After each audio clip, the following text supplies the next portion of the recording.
கர்த்தர் இயேசு கிறிஸ்து நாமத்தில் உங்கள் அனைவருக்கு வாழ்த்துக்கள். இந்த நாளுக்குண்டான அற்புதமாக உயிருள்ள வார்த்தை சங்கீதம் 59:10 தேவனுடைய வார்த்தை சொல்கிறது, என் தேவன் தம்முடைய கிருபையினாலே தாங்குவார், தாங்குவார், தப்புவிப்பார், உயர்த்துவார், கலங்காதே. தாங்குவார், தப்புவிப்பார், உயர்த்துவார், கலங்காதே. இயேசு ராஜா வந்துவிட்டா, கொஞ்சமும் கலங்க வேண்டாம். இந்த நாளிலே தேவன் தம்முடைய கிருபையினாலே உங்களை தாங்குவார், சந்திப்பார். என் கிருபை உங்களுக்கு போதும். இந்த உலகத்தில் கிருபையை மட்டும் நீங்கள் பெற்றுக்கிட்டீங்கன்னா அந்த கிருபை உங்களை தாங்கும், அந்த கிருபை தப்பி வைக்கும். தகுதி இல்லாத உங்களை தகுதிப்படுத்துகிற வார்த்தை தான் கிருபை. கிருபைக்குள்ளே இரக்கம் அடங்கியிருக்கிறது, அன்பு அடங்கியிருக்கிறது, சமாதானம் அடங்கியிருக்கிறது, வெற்றி அடங்கியிருக்கிறது, பிள்ளைங்கிற அந்தஸ்து அடங்கியிருக்கிறது. தகுதி எல்லாமே, எல்லா ஆசீர்வாதங்களையும் பெற்றுக்கொள்ளக்கூடிய ஒரு தகுதியான ஒரு வார்த்தை தான் கிருபை. அந்த வார்த்தை தான் கிருபையினாலே உங்களை சந்திப்பார். அவர் கிருபையினாலே உங்களை சந்திப்பார்.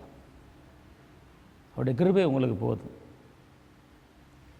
அதனால் தகுதி இல்லாத உங்களை தகுதிப்படுத்தி கிருபையை கொடுத்து தாங்குகிறார்.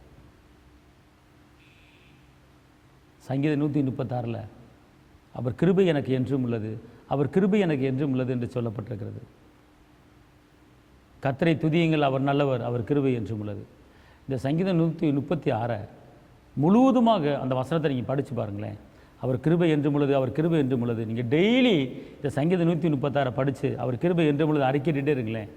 அவர் கிருபை உங்களை நடத்தும், அவர் கிருபை உங்களை தப்பி வைக்கும், அவர் கிருபை உங்களை கனப்படுத்தும், அவர் கிருபை உங்களுக்கு சுகத்தை கொடுக்கும், அவர் கிருபை நீங்கள் செய்கிற காரியத்தெல்லாம் வாய்க்கும். அதுதான் நீங்கள் சங்கீதம் 136 டெய்லி அறிக்கை பண்ணிட்டு போங்க.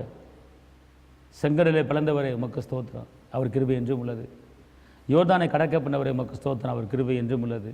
கசப்பான தண்ணீரை மதனம் மாற்றியவரை உமக்கு ஸ்தோத்திரம், அவர் கிருபை என்றும் உள்ளது. இப்படி சொல்லிக்கிட்டே இருந்தீங்கன்னா அவர் கிருபை எனக்கு என்றும் உள்ளது, அவர் கிருபை எனக்கு என்றும் உள்ளது என்று சொல்லிக்கிட்டே இருங்க. அவர் கிருபை உங்கள் பின்னாலேயே வந்துக்கிட்டு இருக்கும். அவர் கிருபை உங்கள் முன்னாலேயும் போகும், பின்னாலேயும் வரும். ஒரு பிரச்சனை உங்களுக்கு வராது, ஒரு பாடு உங்களுக்கு வராது. கர்த்தர் அழகாக உங்களை செவ்வையாக நடத்துவார், நேர்த்தியை நடத்துவார். வெட்கப்பட்டு போக மாட்டேங்க. உங்களுக்கு அச்சிபிக்கிறேன். தகப்பனை இயேசுவே நன்றியோடு துதிக்கிறேன், ஸ்தோத்திரிக்கிறேன். உன்னதரைமை துதிக்கிறேன், உயர்ந்தவரைமை துதிக்கிறேன், அற்புதரைமை துதிக்கிறேன், அதிசயரைமை துதிக்கிறேன், வெற்றி வேந்தனைமை துதிக்கிறேன், விடுதலையின் தேவனைமை துதிக்கிறேன். ஆண்டவரை கிருபையினாலே தாங்குகிற தெய்வமே, நாளே எங்களே உடைய கிருபையால் தாங்குங்க, கிருபையால் தப்புவீங்க, கிருபையால் கனப்படுத்துங்க, இரத்த கொட்டைகளை மறைத்து கொடுங்க. தேவ சமாதானம் கூட இருக்கட்டும். இந்த வார்த்தையை கேட்குற ஒவ்வொருவரையும் ஆசீர்வதிங்க. இயேசுவின் நாமத்தில் பிதாவே, ஆமென். கர்த்தர் உங்களை ஆசீர்வதிப்பார். அல்லேலூயா. தேவனுக்கே மகிமை.